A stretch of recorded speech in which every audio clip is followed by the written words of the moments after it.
পবিত্র ঈদুল আজহার দিনে বিশেষ ১৩টি সুন্নত রয়েছে। ১.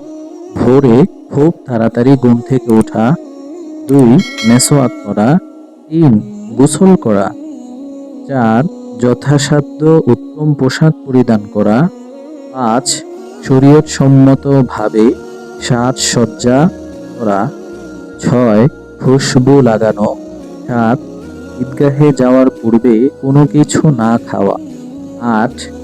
আগে আগে ঈদগাহের ময়দানে যাওয়া। ৯. ঈদুল আজহার নামাজ সকাল সকাল আদায় করা। ১০. পারলে ঈদগাহে যেয়ে ঈদের নামাজ পড়া উত্তম। ১১. পায়ে হেঁটে ঈদগাহের ময়দানে যাওয়া। ১২. যাওয়ার সময় এই তাকবীর জোরে জোরে পড়তে পড়তে যাওয়া।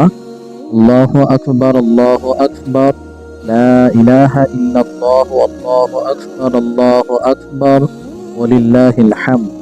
১৩. এক রাস্তায় যাওয়া অন্য রাস্তা দিয়ে প্রত্যাবর্তন করা।